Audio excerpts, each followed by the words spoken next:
لك هاد العسري ما عمرنا عرفناه ولا سمعنا به. فلانه هي اللي شهراته هاد الايام. سي نورمال ما غتعرفيش، لان العسري ما كيعرفوش المزالط. كيغني في العراسات ديال الاغنياء، كيغني في العراسات ديال لا كريم فريش ديال المغرب، كيغني في العراسات ديال لي هوت غام ديال الناس ديال أباها. ما كتلقايش حبيبه في اي عرس. سي نورمال ما تعرفيش. وعلاش قرر الفنان العسري انه غادي يرفع دعوى قضائيه ضد الشيخه باطمه؟ وعلاش البعض كيطالب بايقاف هاد الجعوقه هادي طول الحياه عن الغناء وعن التجعويق، نظرا لانها عيقات من السب في الاعراض نتاع المغنيات الى الابتزاز الى حمزه مون بيبي الى السجن، والسيده ما بغاش تشم.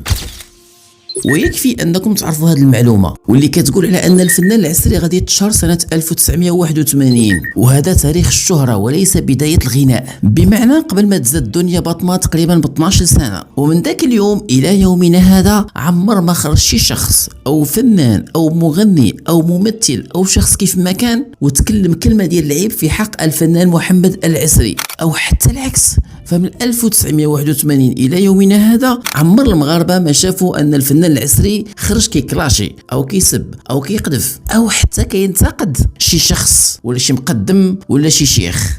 وتصوروا المغاربه الى غايه قدوم هاد الشيخه دنيا البطاطيس وغتكتب عليه ديك التدوينه اللي شفتوها كاملين، تدوينه زعما دايره فيها دور البطوله، دور الاخلاق. دابا وحده حباسه عندها سوابق قضائيه فاش في الجرائم الاخلاقيه. فإذا رجعتوا اللور الى بدايات هاد الشيخه هادي غتلقاو على انها شوهت الصوره تاع المراه المغربيه خصوصا في الخليج، وراه زكات ديك الصوره اللي كتقال على المغربيات على انهم كيخطفوا الرجال. وراكم شفتوا كيفاش مشات مع واحد حلو في الغيس وفرقاتو على مرتو واللي حتى هو ماشي شي رويجل. وراكم شفتوا من بعد هاد الجعوقه كيفاش ولات كتكلاشي في المغنيين، كتكلاشي في الناس، شويه انخرطت في اكبر حساب ديال الابتزاز اللي هو حمزه مون بيبي، وكانت هي الرئيسة الشرفية، وكانت كتستهدف جميع الخصوم ديالها باش بالصور الخادشة للحياء، بالأعراض، بالسب والقذف. كما أنه كان عندها الزهر، وقف معها واحد السياسي سميتو إلياس العماري وغادي تاخد عقوبة مخففة، وحتى الملك رفض أنه يعطيها عفو ملكي،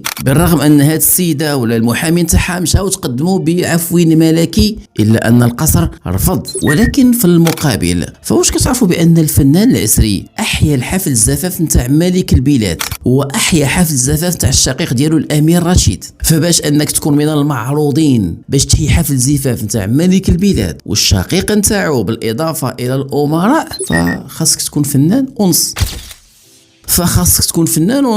وما تكونش كتجعوق. ولكن كيبقى من غرائب الزمان ان الملك ما وشحش محمد العسري اعتقد، ولكن في المقابل وشح هاد الجعوقه جوج ديال الاوسمه. فصحيح ان ماشي الملك هو اللي مكلف كيقول لهم جيبوا لي فلان نوشحوا او فلان، هناك لجنه وهناك ما يسمى بمدير التوشيحات والاوسمه. بغينا نعرفوا شكون اللي كان كيقدم هؤلاء النماذج الى ملك البلاد باش يعطيهم اوسمه. وراه ما كانش غير دنيا الجعوقه، راه كاين واحد سميتو البيك، واحد كيخص الهضره وغيقدموا امام امير المؤمنين وغيعطيه وسام. تصوروا ان مومو بوصفيحه عنده وسام ملكي عباد الله. ولكن الزوينه والاروع هو تكريم دنيا باطمه بجوج اوسمه وفي واحد الظرف قياسي، ولدرجه ان انذاك خرجوا البعض كيقولوا ان الوسام الملكي الحالي ما بقاتش عنده قيمه، والبعض خرج وتكلم قال لهم ان هذا الوسام ما عندي ما ندير به، ما حدو كيتعطى لدنيا باطمه وبوصفيحه والبيك، فشنو القيمه ديال هذا الوسام اخلاقيا؟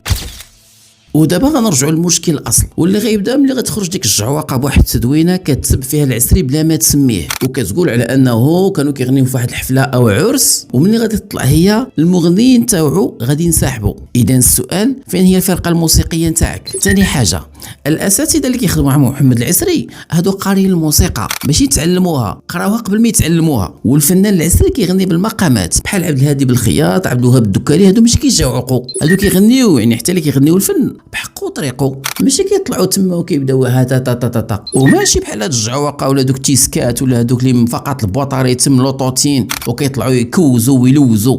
فالفنان العسري ما كيكوش وما محتاج انه غيدير البونج في القزيبه نتاعو باش يخرج يتصور بها باش يديروا له جام، فهو انسان كتوم وما كيخرجش اصلا الاعلام. واصلا المشكل فيه غيبدا فغادي يبدا ملي غادي ينتهي الفنان العسري من اداء الاغاني ديالو غادي يخرج، وهنا غادي تطلع دنيا البطاطيس زعما باش تغني. واذا بالفرقه الموسيقيه نتاع محمد العسري غادي تنسحب.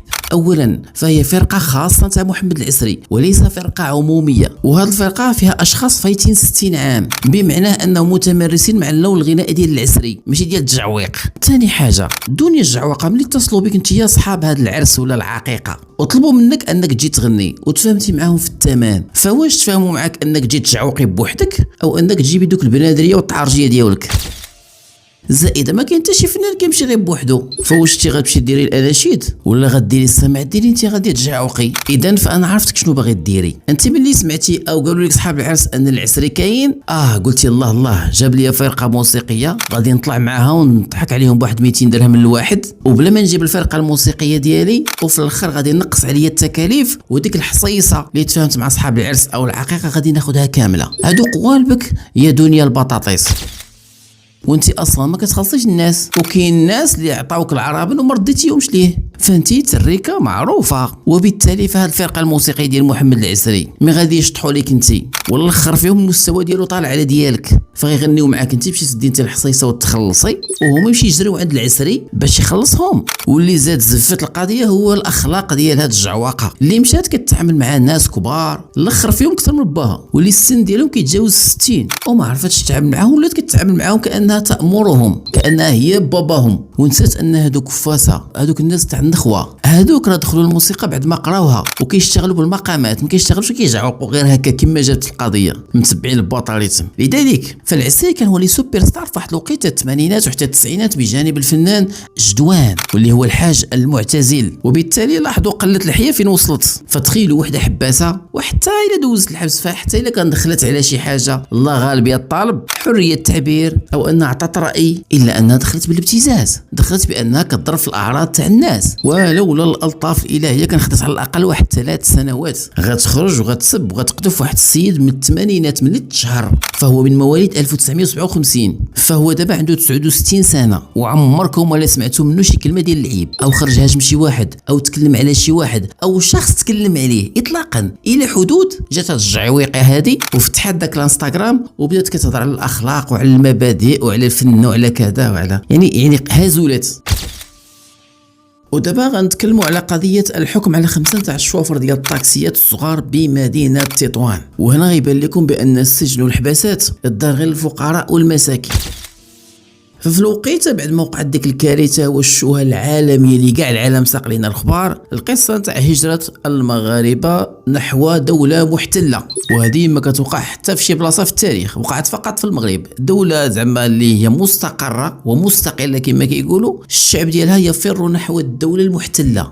كما انه في الوقت اللي كنتسناو المحاسبه، كنتسناو العدل، كنتسناو التحقيقات، من وراء هذه التحركات، شكون اللي شجعهم، شكون اللي فسخ لهم الطريق، وفين هي المسؤوليه نتاع الحكومه والوزارات، وكيفاش انهم ما خلقوش فرص شغل للمواطنين، وكيفاش ان هذه الهجره ماشي وكتكرر كل مره كنسمعوا هذه الفضيحه كتوقع. واذا بالدوله لقات الحل ولقات المجرمين وراء هذه الاحداث وراء هذه الشوهه وراء هذه الفضائح، واللي هما واحد ال5 تاع الشوفر ديال الطاكسيات الصغار. اش داروا؟ وصلوا دوك المحتجين، قال لك المضيق ولا الفنيدق، ومشاو حرقوا دوك اللي وصلوهم. فحلل وناقش مع راسك، وهنا باش تعرف المغرب علاش باقي اللور، لانه للاسف القضاء باش نكونوا واقعيين ما كنشوفوش، ما لا نلمسه انه قضاء ديال الجميع، ما كيبانش لينا اننا مواطنين يعني سواسيه اللي خطا كيأدي. 99.99 ديال المحابسيه غير مساكن دوك الفقراء، دوك المزاليط دوك اللي كيلقاو عندهم 100 غرام. دابا انت لقاو عندك واحد 50 غرام ديال الحشيش ولا 100 غرام تمشي في حاله اعتقال، اخذنا 17 مليار خداها يعني، وكاين تحقيقات وكاين ما يفيد، ما يدخلش للحبس، او حتى الاقل غير رجع ديك الفليسه تسيدي كاع ما ندخلوكش للحبس. وقيس على ذلك مسؤولين مغاربه ما كان السرقه نهب الاموال نحو الخارج. وزير الاتصال معلم، تصوروا هذا وزير الاتصال كان معلما، واذا به دابا ملي ولا في الوزاره غيولي عنده 200 كتار ديال طاطا تاع الفلاحه، اراضي فلاحيه وعقاريه، عنده كذلك فيلا باكادير دايره شي مليارات، فيلا في الهرهوره في المليارات. من اين لك؟ والله لا سولوا شي واحد وهبي تشد قطي كيتهرب ضريبيه مزور، والله ما كاين لا حجز لا مراجعه ولا هم يحزنون. إذا أخيرا الدولة والحكومة المغربية والعدالة المغربية لقات المتسببين في أحداث هادشي اللي وقع في الحسيمة أو في سبتة، واللي هما 5 الشيافرة تاع الطاكسيات كانوا مساكن خدامين على رؤوسهم.